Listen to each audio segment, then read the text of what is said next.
দেখেন, আজকে আবার ভয়ঙ্কর রোদ উঠে গেছে, একদম ভয়ঙ্কর রোদ উঠে গেছে। রোদ দেখলেই মাথাটা ঘুরতে থাকে।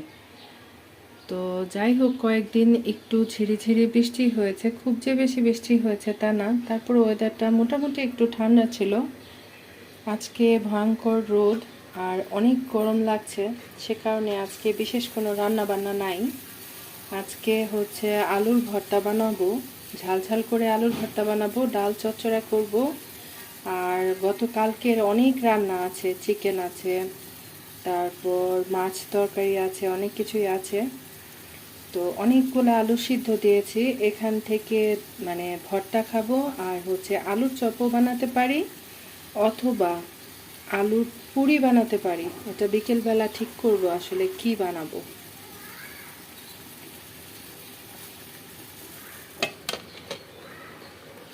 আলু সিদ্ধ হয়ে গেছে, এখন চুলায় ডালটা বসাই দিলাম।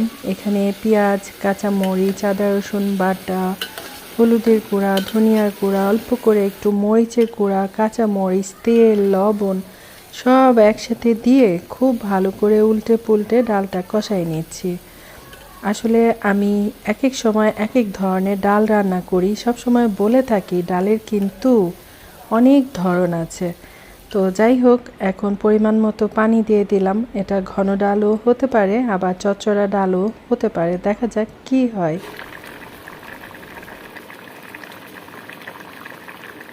ডালটা চচ্চড়া করে নিচ্ছি। আজকে খুব বেশি ধনিয়া পাতা ঘরে ছিল না, অল্প একটু ছিল। একটু আলুর ভর্তায় দিব আর একটু ডাল চচ্চড়ার মধ্যে দিব। ডালের কালারটা অনেক বেশি সুন্দর হয়েছে। আর গতকালকের অনেক তরকারি আছে, সেগুলো গরম করব। ভাত রান্না হয়ে গেছে, এই যে ভাত ছড়া দিয়ে দিয়েছি।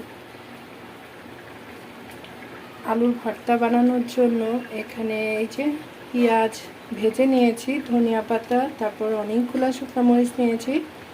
ভর্তা একটু ঝাল ঝাল হলে খেতে অনেক বেশি মজা লাগে। আর বাহিরের অবস্থা দেখাই, সকালবেলা বলেছিলাম একদম কটকটে রোদ উঠেছে, এখন কিন্তু একদম ঝিরিঝিরি বৃষ্টি পড়ছে আর আকাশটা অনেক বেশি অন্ধকার হয়ে গেছে। ডাল রান্নাটা কিন্তু হয়ে গেছে, অল্প একটু ধনিয়া পাতা ছিল সেটা দিয়ে দিলাম, তারপর অল্প একটু নাড়াচাড়া করে এখন নামিয়ে নিব। তারপর চলে আসলাম ডালের ফাইনাল লুক শেয়ার করার জন্য। এই ডালটা চচ্চড়া ডাল হয় নাই, এটা ঘন ডাল হয়ে গেছে। এই ডালটা সাদা ভাতের সাথে খেতে যেমন অনেক বেশি বেশি মজা লাগে, এটা সাদা রুটি বা পরোটা দিয়ে খেতেও কিন্তু অনেক বেশি বেশি মজা লাগে। আর তারপর ঘরের ভেতরে চলে আসছিলাম আলুর ভর্তা বানানোর জন্য। রান্নাঘরে এত গরম এত গরম, কি আর বলবো। তারপর যাই হোক, কি করলাম, আলুর চপ বানানোর জন্য আমি এই যে দেখেন আলুর চপ বানায় ফেলেছি, সব কিছু চোখের পলকে করে ফেলছি। প্রিয় ভাই বোন বন্ধুরা যারা আমাকে দেখছেন বা শুনছেন, অবশ্যই একটা লাইক করবেন। কেউ যদি আমার চ্যানেলে নতুন হয়ে থাকেন, অবশ্যই কমিউনিটিতে লেটার রাখবেন। বলেছিলাম আর কিছু রান্না করব না আজকে, রান্না বান্নার মুডও নাই, তাছাড়া আগের দিনের অনেক রান্না রয়ে গেছে। আর এখন আবার একটু কড়াই বসাই দিয়েছি, তেলটা গরম করে নিয়েছি। এটা কেন জানেন? এটা হচ্ছে ফ্রিজ থেকে যখন রান্না করা তরকারিগুলো বের করছিলাম, তখন দেখলাম কয়েকটা উস্তা রয়ে গেছে এবং নষ্ট হয়ে যাবে যাবে অবস্থা, আর একদম পেকেও গেছে। এই যে দেখেন, একদম পেকে গেছে। আর এই যে কাটাকুটি করেছি, এই যে দেখেন কি অবস্থা। সে কারণে ভাবলাম করলা ভাজিটা করে ফেলি। আর করলা ভাজি আমাদের শরীর স্বাস্থ্যের জন্য ভালো, প্রচুর গরম পড়েছে, গরমে করলা ভাজি খেতে পারলে তো অনেক ভালো কথা। তো যাই হোক, আমি একটু রান্নাটা করে ফেলি। আর সব কিছু একসাথে দিয়ে নিয়েছি, তেলটা অনেক বেশি বেশি গরম হয়ে গেছে, ধোয়া ওঠা শুরু হয়ে গেছে। সব কিছু ঢেলে দিয়ে আমি এখানে পরিমাণ মতো লবণ দিয়ে দিয়েছি, তারপর তেলের সাথে উল্টে পুল্টে নাড়াচাড়া করে দিয়েছি। বাস, এটা এখন নিজে থেকে হতে থাকবে। সব সময় বলে থাকি ভাজি রান্নার ক্ষেত্রে কাঁচামরিচ পেঁয়াজটা একটু যদি বেশি দেওয়া যায়, তাহলে ভাজিটা খেতে অনেক বেশি বেশি মজা হয়। এই তো করলা ভাজি হয়ে গেল। আমরা যেহেতু মানুষ কম, আমাদের অল্প একটু হয়ে গেলে হয়ে যায়, এই আর কি। তো ঠিক আছে, থাকেন আমার সাথে। আরে না, আমি এত এত করে খুঁজছি না, কিন্তু পাচ্ছি না তো। আজকে ইঁদুর, মরা ইঁদুরের সন্ধান করছি। ঘরের মধ্যে কেমন একটা স্মেল লাগছে। আর এই যে করলা গাছ উঠেছে একদম নিজে থেকে, আশা করা যায় অনেক ভালো ফলন হবে। গাছগুলা অনেক সুন্দর হয়েছে বৃষ্টির পানি পাওয়াতে। অনেকগুলা গাছ হয়েছে, এখানে হয়েছে, ওই যে ওখানে ওখানে হয়েছে। আমি তো সব সময় ফ্রিতে ফসল খাই, নিজে নিজে গাছ উঠে। তারপর আবার মিষ্টি কুমড়ের গাছ উঠেছে অনেকগুলা। বেশ কয়েকদিন থেকেই কিন্তু বিকেল হলেই ঝড় বৃষ্টি ছেড়ে দিচ্ছে। প্রচুর বৃষ্টি হয়েছে গতকালকে। তারপর এসে দেখলাম গাছপালা একদম হেলে দুলে পড়ে গেছে। আর ফল ফলাদির গাছ যদি ক্ষতিগ্রস্ত হয় তাহলে কিন্তু অনেক বেশি বেশি খারাপ লাগে। পেঁপে গাছটার মধ্যে মাশাআল্লাহ ভালোই পেঁপে এসেছে, সেটাও পড়ে যায় যায় অবস্থা। এটা দেখে মনটা অনেক বেশি বেশি খারাপ লাগছে।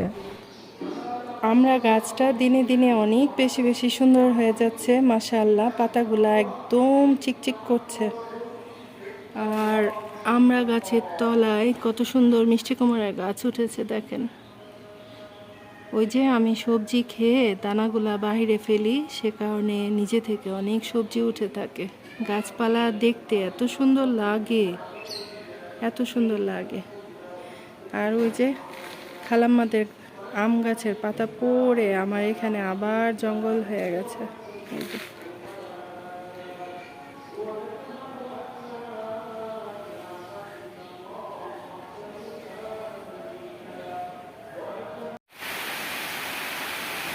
বাহিরে ঝুম বৃষ্টি হচ্ছে, আর কি পরিমাণ অন্ধকার হয়েছে বলে বোঝাতে পারবো না। মনে হচ্ছে যে রাত হয়ে গেছে।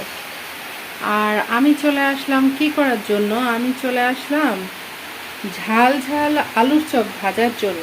এই যে দুপুরবেলা আলুর চপ বানায় রেখে দিয়েছিলাম, এখন ভেষনটা রেডি করে নিয়েছি। খুব স্মুথ করে একটা ভেষন গোলাই নিয়েছি।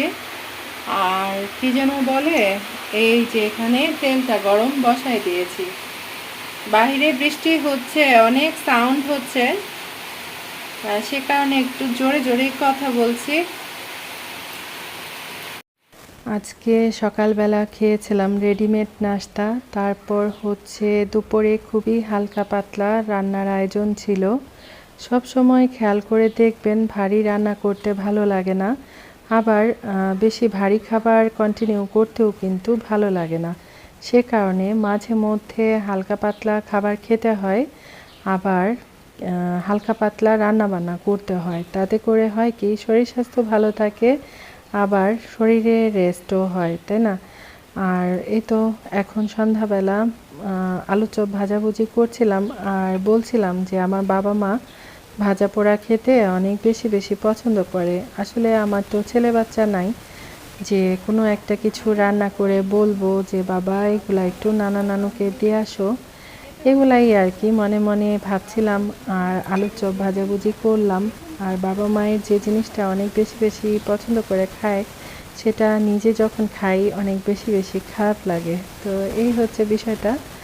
আপনাদের সাথে কথা বলতে বলতে এই যে একবার ভাজা হয়ে গেছে, তারপর আর বাকিটা দেখালাম না, কারণ এতগুলা ভাজাভুজি দেখাতে গেলে ভিডিওটা অনেক বেশি বেশি বড় হয়ে যাবে। ভিডিওতে ওয়াচ টাইম একদম আসে না। জানি না আসলে কে কিভাবে ভিডিও দেখে। সবাই বলে থাকে আমি পুরো ভিডিও দেখি, পুরো ভিডিও দেখি। সবার উপর আস্থা বিশ্বাস রেখেই পথ চলা এগিয়ে যাচ্ছি আর কি। তো এই ছিল আমার আজকে শেয়ার করার মতো। আর সবাই খুব বেশি বেশি ভালো থাকবেন। আমার আজকের সাধারণ রান্না বান্না কার কাছে কেমন লাগলো সেটা জানাবেন। আল্লাহ হাফেজ, আসসালামু আলাইকুম।